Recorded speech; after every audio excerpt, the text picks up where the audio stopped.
Hello and welcome to Diverse and Inclusive Leaders, the show where I interview the most inspirational and thought-provoking leaders of today and unearth their unique stories of diversity and inclusion to help inspire, educate and motivate others to make the world a better place. Today I am joined by two wonderful guests, Stefan Betancourt and Tanya Miller. Now, Stefan is an electrical technician, also known as a fairy, interestingly, by those in the technical world in the RAF. Currently a CPL, joined the RAF post-territory studies and migration from Trinidad and Tobago, albeit his father is English. He is one of the many Europeans that now consider the West Indies home. Tanya is a logistics, air and ground steward corporal. She's based at RAF Lossiemouth and is originally from Jamaica. Both are passionate about what they do within the RAF, diversity, inclusion and belonging. And also, as we've recently had the 75th anniversary of VE Day, it'll be very interesting today to learn a little bit about both Stefan and Tanya's experience and also why VE Day was indeed so important to both of them. Welcome to the show. Thank you. Oh, thank you. Thank you. Thank you.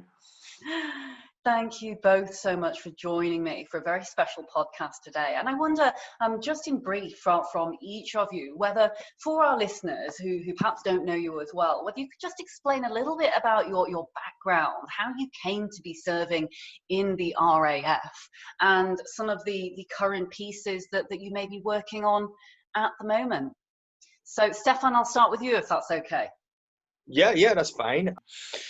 Well, actually, my family has a strong history of serving in the British military. My grandfather on my mother's side was part of the Merchant Navy and did minesweeping operations in Europe during World War II and came back. And my uncle, so my grandfather's first son, served in the RAF as well. Was a ardent tennis player. I think he did most of his career playing tennis. And my eldest cousin, which is significantly older than myself, because my grandparents had 7 kids and my mom was the youngest, so she was like 20 years younger than the oldest. Wow. So he also served in the RAF. I joined the RAF by coincidence, purely because I wasn't too sure what direction my life is going to go, and my uncle encouraged me. He said, if anything else, he will give you direction, so why don't you give it a go? So that's how I came to the RAF, and I've been here since, to be honest. I've not really looked back. On my dad's side, my grandparents, they were born in Manchester, but my great-grandparents were Danish Jews that fled to Manchester. So I guess the victory in Europe has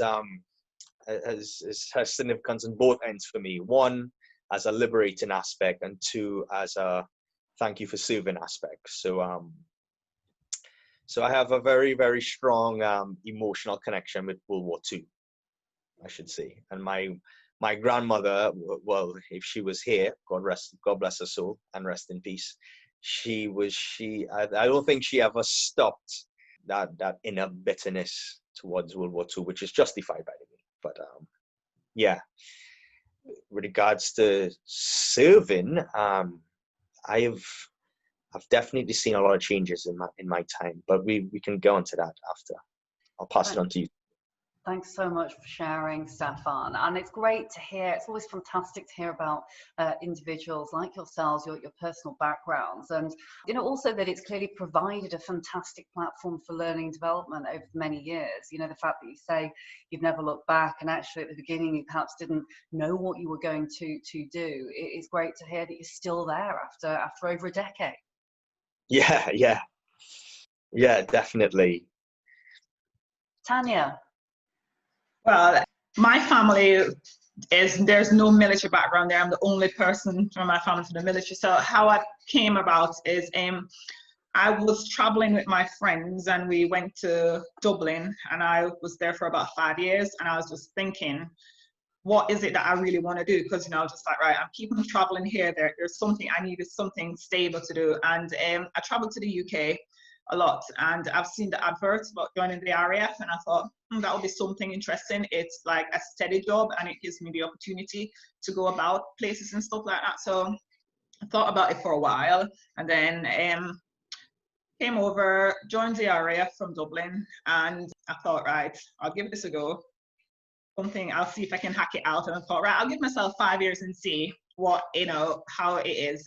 12 years later, and I'm still in. So yeah, no, it's amazing, especially when you get to learn, about culture and stuff, and what our forefathers has brought to the war and stuff like that. So, a bit of history, and, I get passionate about that when I read stuff about that, to thinking I need to learn more.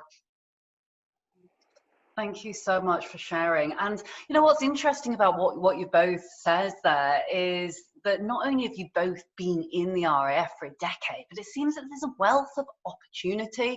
And it certainly seems that the RAF and also the other, the wider MOD has changed significantly. And, I say this as a minority, I guess, when it comes to BAME or being a different ethnicity. I was actually adopted by white British parents. I love our family dearly, and I always think it's serendipity sometimes how these things happen. But Hong Kong was a British colony then, moved over to the UK, and we've grown up here in the UK. This is our home, and we're very proud for it to be our home.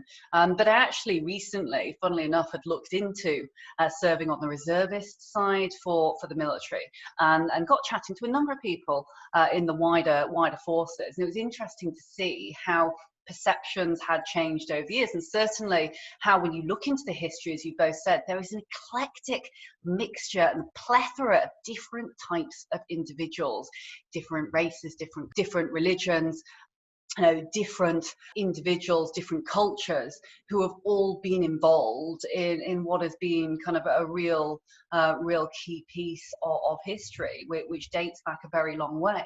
And interestingly, when you kind of look into it, I suppose, a little bit further as well, you realize now that perhaps there's a lot more people, say people of color, women and such like, who have absolutely been there when it comes to really supporting the nation, and really important that these individuals are recognized. And good to see as well that the military is starting to, whether it be by way of advertising for reservists, starting to look at other communities, other ethnicities, other groups of individuals, and is really starting to try and make headway in those particular areas. Because I'd noticed when I looked to apply that there was a drive, interestingly, for BAME individuals and for others as well. What are your thoughts on that, both of you, by way of I guess what you've seen in terms of representation and how things may have changed over the years? Tanya, you want to speak first, and then I'll see after.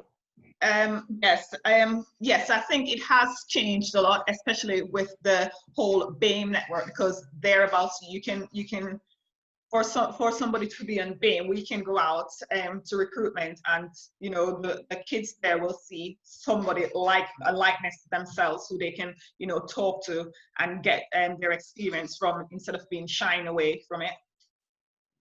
And it's so important, isn't it? Because that representation and ultimately the role modeling, and I like to call it real modeling, is because, by you guys talking to the youth and the future leaders, and really demonstrating that actually you can do this, you can have a fantastic career like we have. That is so important. And I don't know whether you both found this, but as I was growing up, I often thought, there's not many people in the media, or not many people necessarily that look or sound much like me, other than obviously my wonderful parents who are massive role models to me. Certainly no one who necessarily looked like me. And I'm not saying it's all about looks, but I think it's hard to aspire to be something if you can't affiliate or you don't hold some kind of affinity almost with that individual, if that makes sense. Yeah, it's the perception, because when I joined up, there wasn't a lot of people like me, and especially in my trade. So I used to stand back I like hide in the crowds and let everybody go forward. But now I start to come out of my shell and just like bring myself out there. Mm-hmm. Excellent. And so again, you know, forgive me for asking, but Tanya, it's just, you know, it's wonderful that you've been in the RAF for so many years, and that you basically, first the family, basically, you know, put your head above the parapet and said, right, that's it, I'm going to join. I mean, what was it that made you kind of think, right, I'm just going to go for it? Because I think to a degree, you know, I really do think it takes a strength of character, a very positive strength of character, to take a leap forward, especially given the fact that maybe, you know, there wasn't family members or there wasn't a long history of the family being involved. Clearly you're very passionate, but I wonder, you know, what was that? I mean, if there are other kind of, you know, young leaders who are listening in, I think it's the trade, because I like traveling and I like flying. And when I was in Dublin, I worked in the airport, and I thought, well, I'd like a job that I can do and still, you know, still have all the experience that I'm having now. And I came over and I was just like, oh, all right, I'll be a logistics steward. And I just came in and just like, right, I'm gonna do it. I felt alone sometimes because there's no family or anything. It was just my best friend that lived in the UK. So she's classed as my family. So, you know, she gave me the push that I needed to go forward. And that's it, it's the confidence, isn't it? And I think, you know, when we look at, and we've talked about kind of, you know, the youth of today, or whether you're kind of, I don't know, whether it could be a trade fair or whatever it might be for, say young talent, it's really important that we do give that confidence through role modeling, representation, and speaking to individuals, so that they know ultimately that there is a path for them, you know, especially if they are perhaps different or within a minority. Yes. Yeah. Well, I would say in my time that since I've joined the RAF, definitely in the technical trade, we've seen a bit more diversity in terms of other ethnic backgrounds joining in the technical trade. I still think if you compare the RAF compared to the Navy or the Army, we are massively behind. I think the Army and the Navy do a lot more drive. They drive to encapsulate a wider audience. It's at least a couple of years ahead of us. I mean, I guess that's matched by, you know, recruitment. I don't think the RAF has ever struggled to recruit. But then also, I don't think recruiting of diversity until recently was a big drive for us. But that has changed over the last, I would say, the last 5 years. I mean, change a little bit.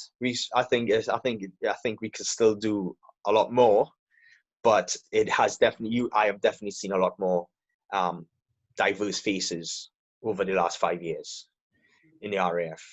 You know, which is a good thing. Most definitely a good thing. And again, look, I think with diversity, inclusion, and belonging, as I say to many individuals and many boards, look, it's not one silver bullet that is suddenly, you know, we do this and ta-da, everyone is diverse and inclusive, and everything like that. And it's great, you know, and obviously, you know, that's what we are driving towards, but it is a constant cycle of, you know, of pushing, of implementing, of doing new things, of engaging, etc., etc.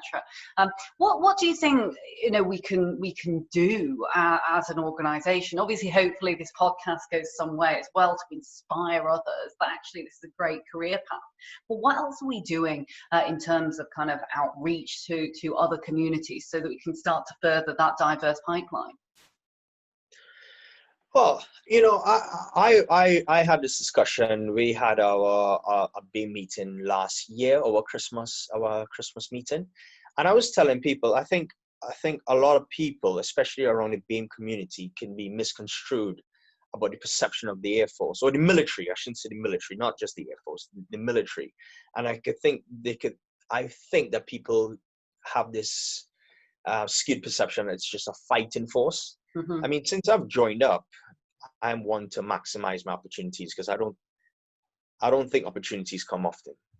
So, and since I've joined up, I have sailed around the 7 seas, and I've thoroughly enjoyed it.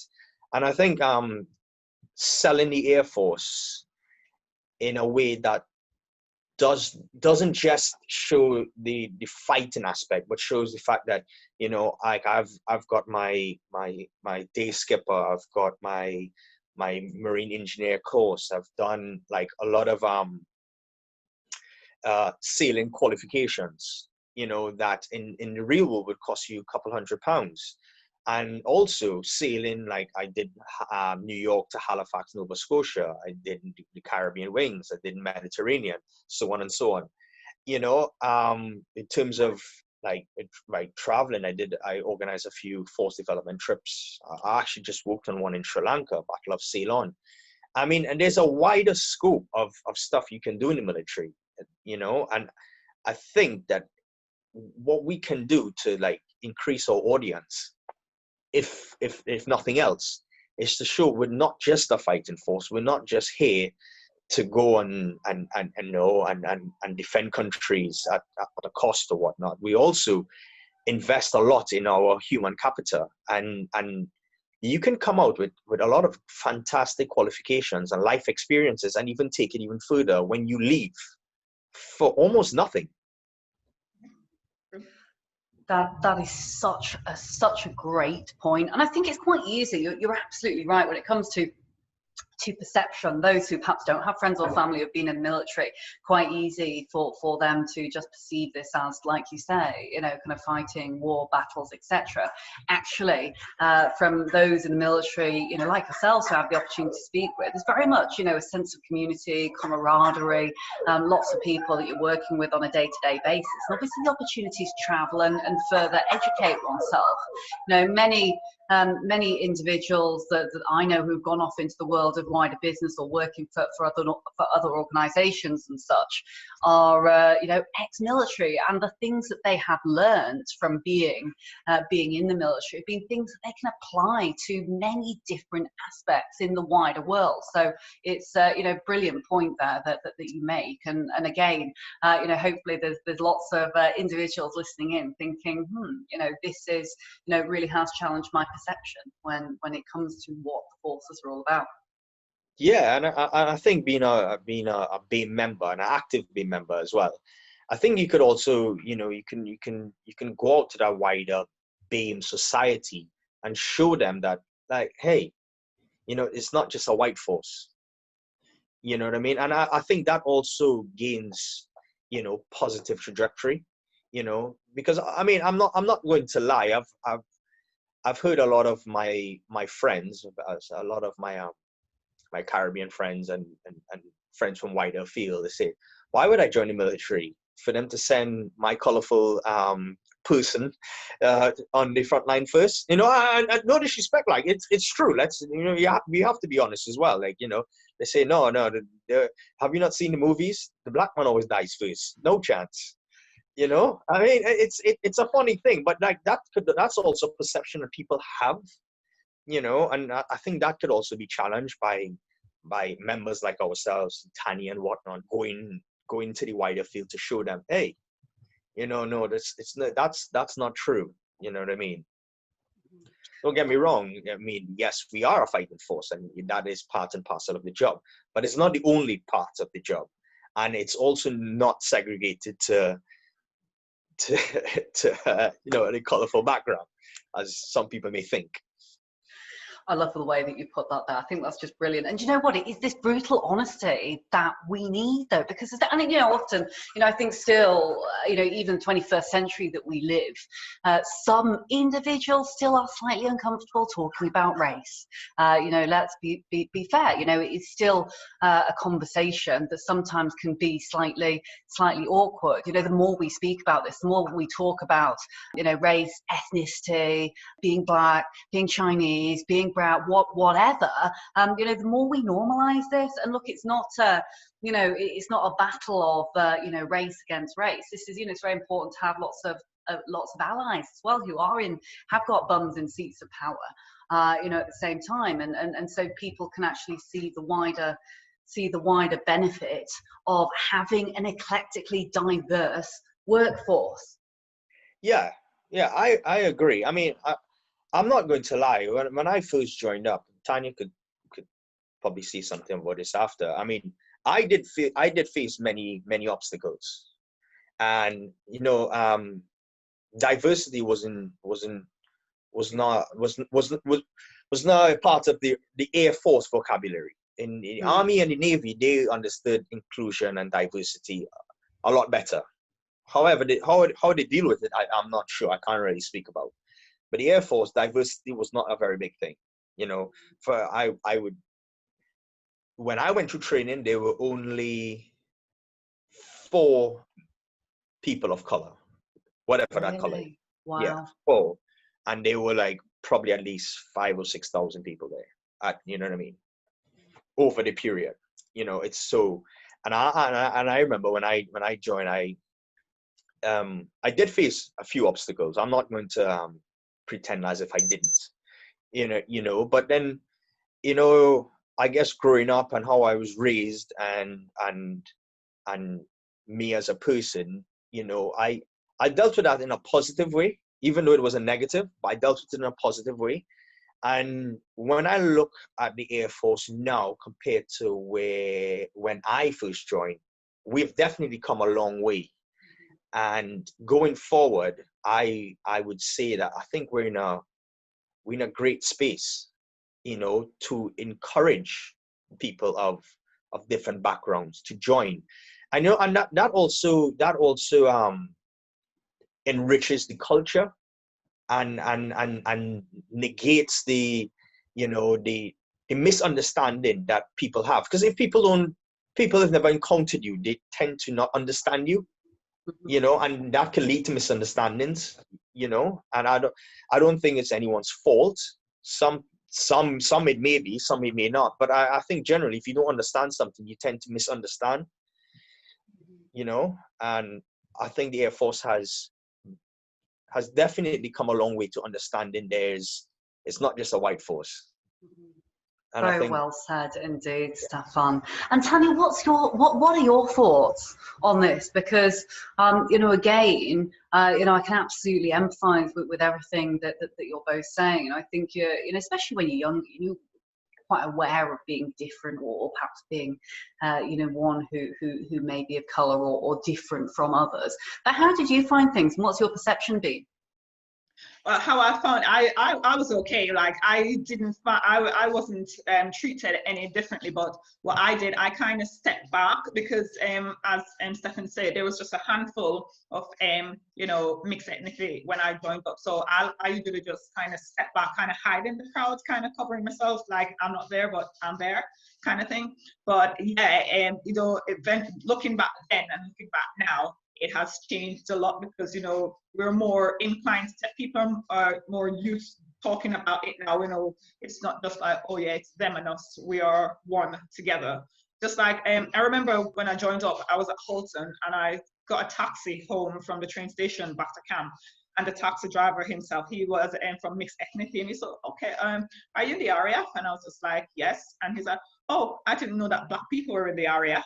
And I was just like, yes, yes, there's a lot of people in the area. I was shocked, and I'm just like, you're a taxi driver taking, trainees back and forth, and obviously, so I was shocked, and I was just like, yeah, there are. So that was just, it was an eye opener for me then, and I was just like, okay, but no. What was his response when you said that? It's so curious, isn't it? Yeah, he was. Oh, I didn't know.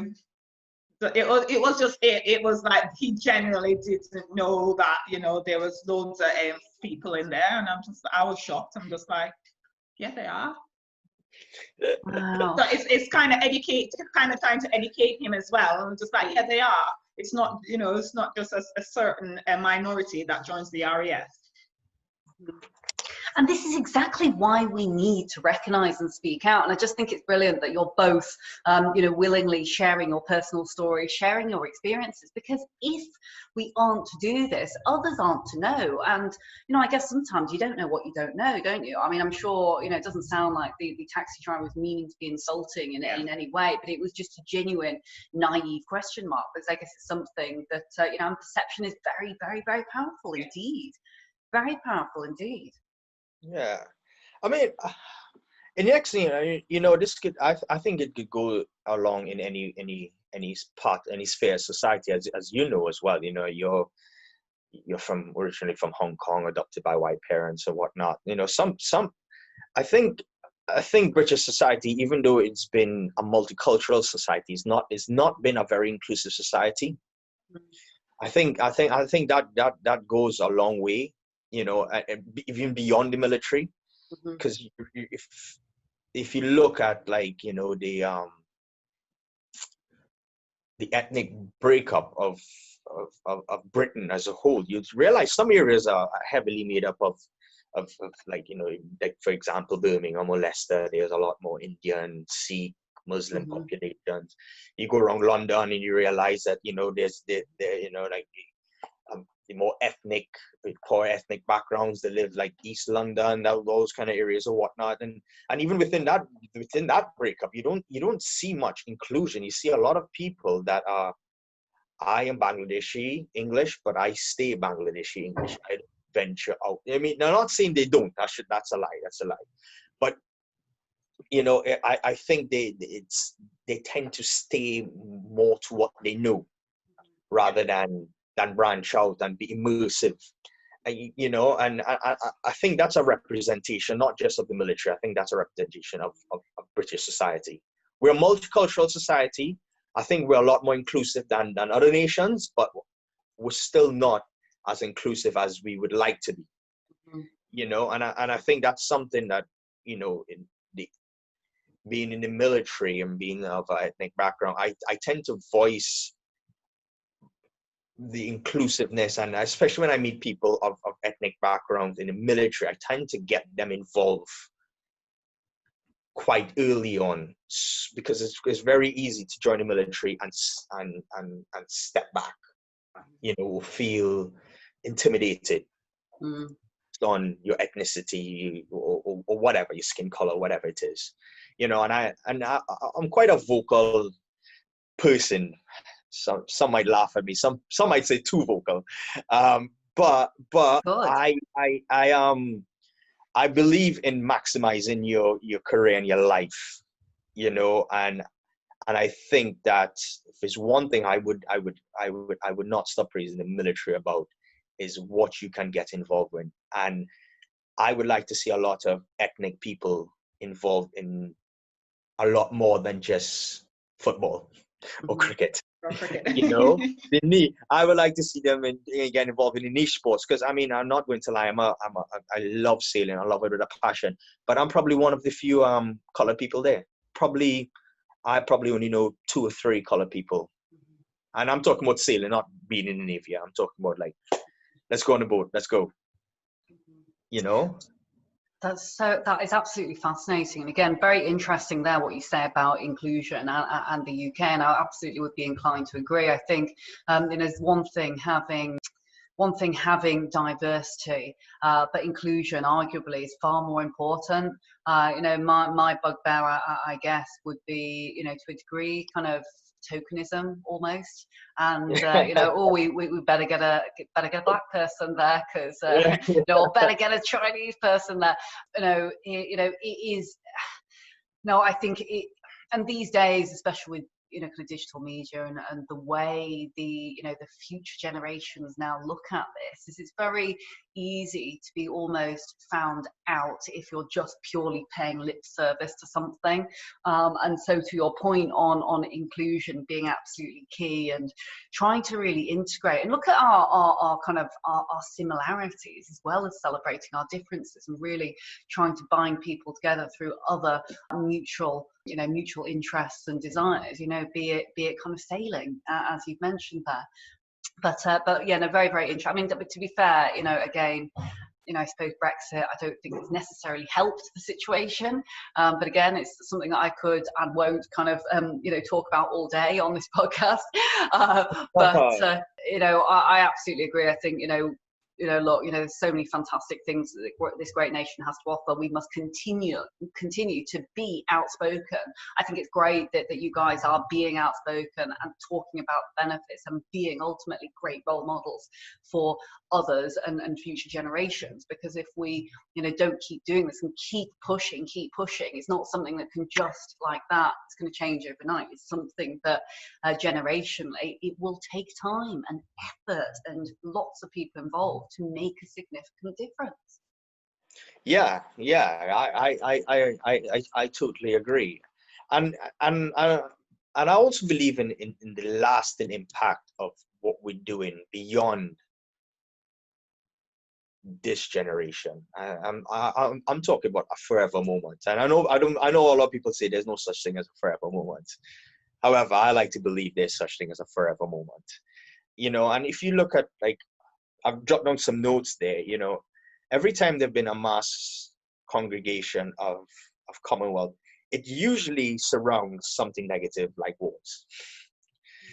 And I would like to see going forward a mass congregation of Commonwealth people in the military, and not just for the purpose of war. I'm talking about we inhabit the Air Force, the military, in a positive way, and we're here to stay. If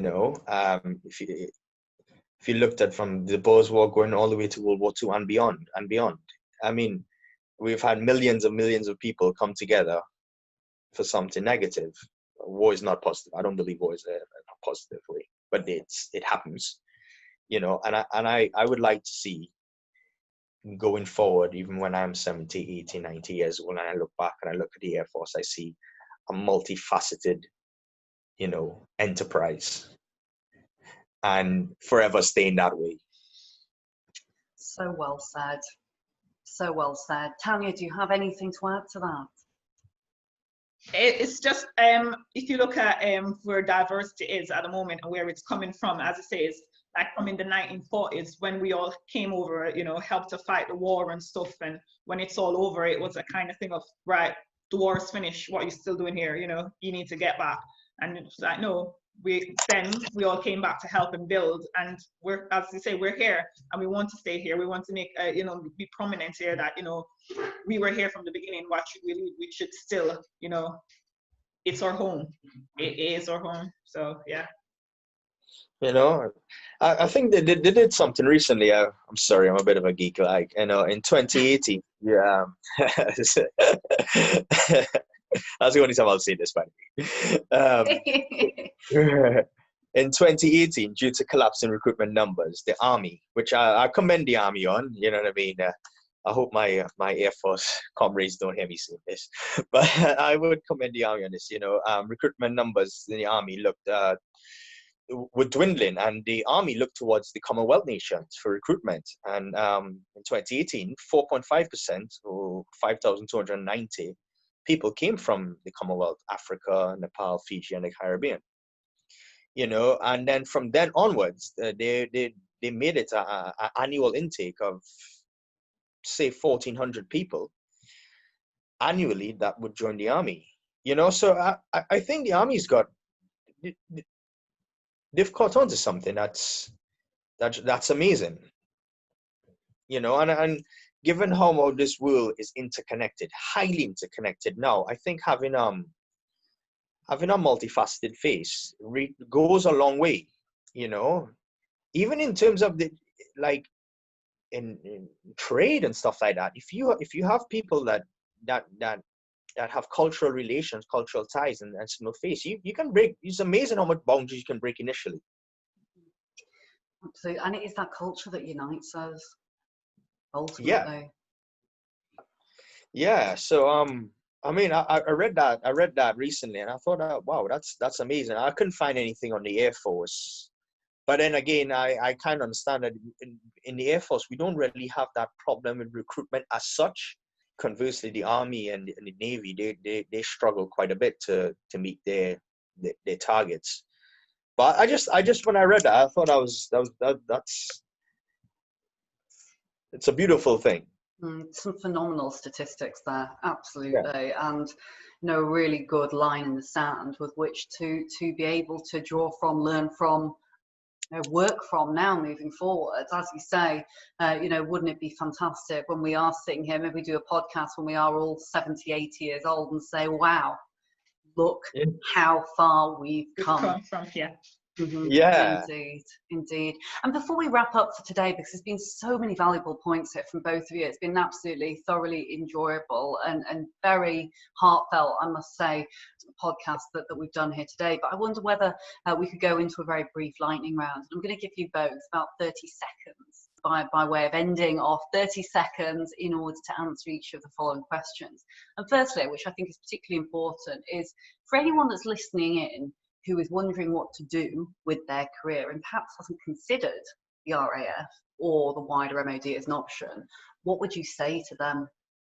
I would say that the Air Force provides a great platform in which one can build, whilst getting paid to figure out what you want to do, because life is not cheap, and to waste that opportunity wandering, trying to figure out what you want and probably not going anywhere, when you can join the Air Force and figure out life whilst being stayed in a positive trajectory. It's definitely a good thing. It's especially amongst the middle and lower classes of society. I think it's definitely an institution that offers hope in a positive way, as well as the forming of bonds and the unknown.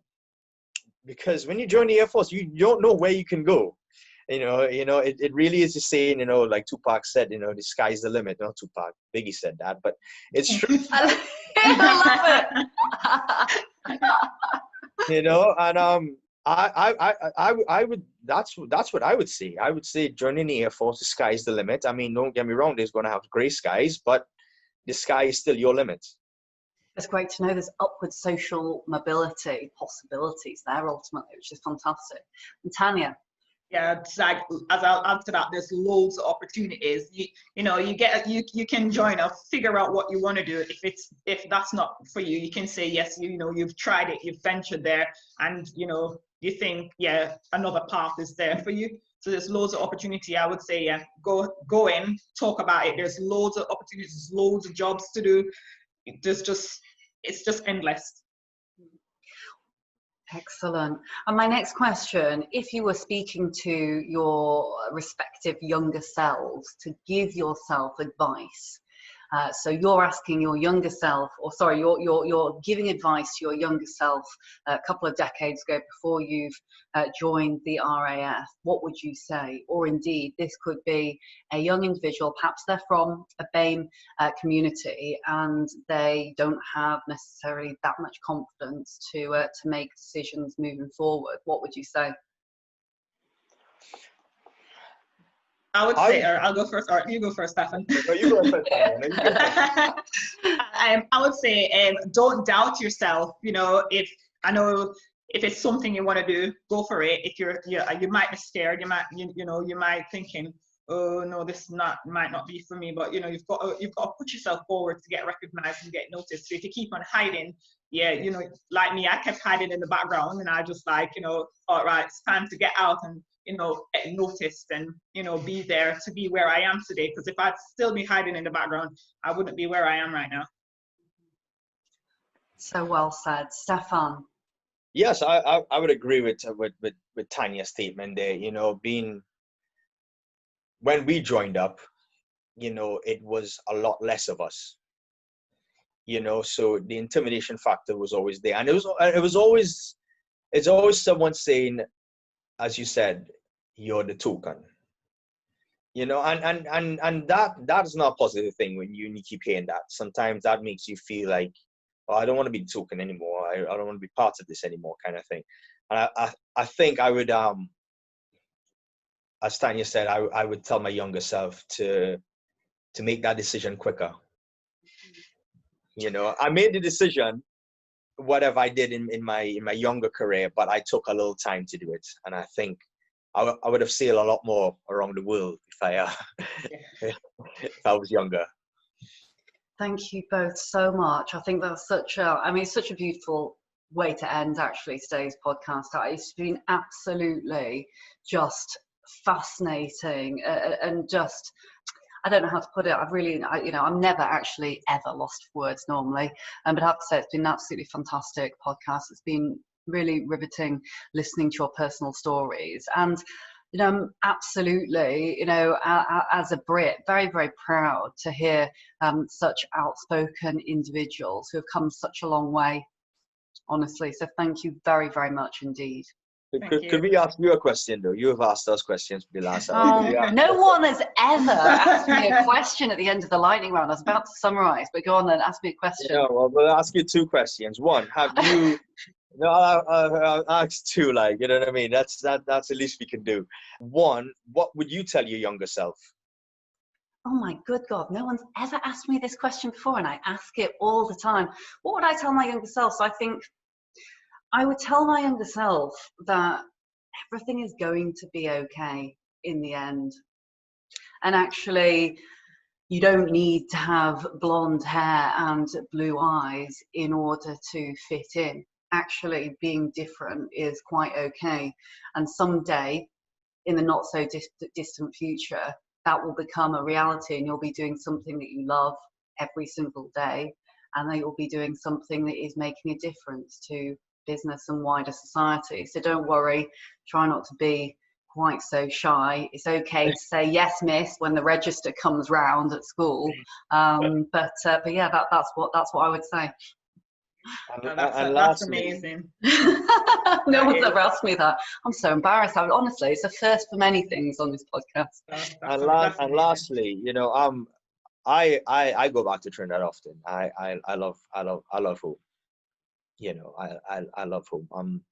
I'm proud to serve in the Israel Air Force, but I'm also very, very proud to be from the Caribbean. I would say Trinidadian, but I love the Caribbean. I love the Caribbean. I've got some special spots in my heart for some of the islands. Never been to Jamaica, so I can't really say. I've never been to Trinidad. It's on my list. It's on my list for Carnival. So have you ever been back to your place of origin? I have, me of Leila. No, but Leila, this is the end. Have you? I know you sound very, very English. Have you been back to Hong Kong to retrace your roots? Yes, I have, and that is definitely a story for another podcast. But yes, I actually have, and it's. I have to think who may be listening to this afterwards, but I have to say what it made me realise is that actually, when you look close to home, that's the most important thing that there could be. Serendipity in life is a wonderful thing. You often never know which twists and turns life may take you. And I think whilst we maybe all have been through the rebellious phase when we're younger, spitting our toys and our dummies out of the pram or whatever, and kind of going through that rebellious phase. You're both laughing, so I know that you both know what I'm talking about here. But actually, mum and dad and my brother have been, the best family I could ever ask for, and every day I'm grateful to have them. And so actually, everything has worked out as I believe it always should have done. Oh, that's perfect then. You're a great interviewer. Well, How about we swap jobs? And I'm not sure how long I'd last in the draft, actually. I would love to. I would love to at some point, but You'd be brilliant. Both of you would be absolutely brilliant. Absolutely brilliant. And just before we go, because I always do a wrap up and a summary, and you've thrown me off, but in a good way. And I've written down some notes here. Actually, look, for anyone who's listening in, what fantastic role models we have here. If you are thinking about, on a serious note, if anyone is listening in who is debating what they're going to do, if anyone's listening in, thinking they maybe don't have the confidence to make decisions about their future, Well, make sure you check out the RAF website. I'll put all of the details into the show notes at the end of today's show. But certainly there's been lots of learning for me on this podcast, and I hope there has been for everyone who's listening in, at least of all the fact that actually we need to recognise those that have served. We need to recognise everyone that has served from all of their different respective countries, cultures, and everything like that. You know, there has never been a time more important than I think right now for us to be able to pave the way for future generations. There is now more in the media about diversity, inclusion, and belonging, and our core as human beings, we all need to feel that we belong, and so let's make it a place that we can all feel that we belong.